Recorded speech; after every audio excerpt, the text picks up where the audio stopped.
We're officially going back to Lorwyn. For context, the original Lorwyn block was set up in two different parts. The first was Lorwyn in 2007, followed by Morningtide in 2008. Together, they created one of Magic's most kindred-focused and mechanically diverse blocks. Now, Wizards has revealed Lorwyn Eclipse, bringing us back to this beloved plane. Quick disclaimer, this video is about to get pretty nerdy with statistics. Last time, the original Lorwyn block included 451 cards across 2 sets, 6 types of counters, 9 brand new mechanics including the Planeswalker card, 13 legendary creatures, and 1 creature type created solely so warriors could bully it. More on that later. Let's talk about those counters and mechanics real quick. The original Lorwyn block featured multiple counters. These include +1/+1 counters, charge counters, mannequin counters, hoof counters, and flood counter. It also introduced 9 new mechanics across Lorwyn and Morningtide. First up is hideaway lands. These lands allow you to tuck a spell underneath your land to play it later. Next up is the champion mechanic. The champion mechanic usually defines a creature type. When this creature comes into play, you must sacrifice it or exile a creature of that type. When this creature leaves the battlefield, return exiled creature. Next is evoke. Evoke is a reduced cost to cast your creature,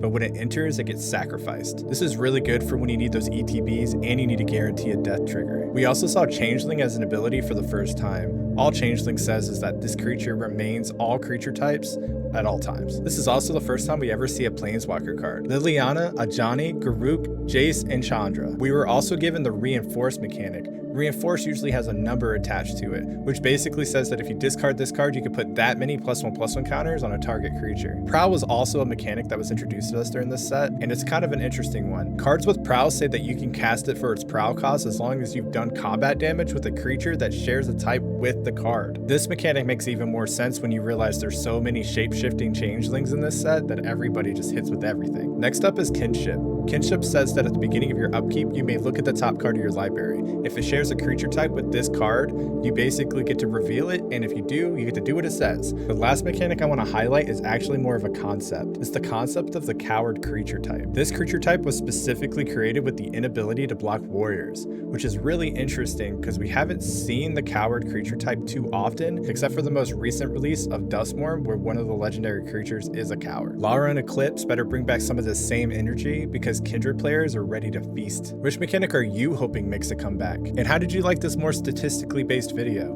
Let me know down in the comments. Are you excited?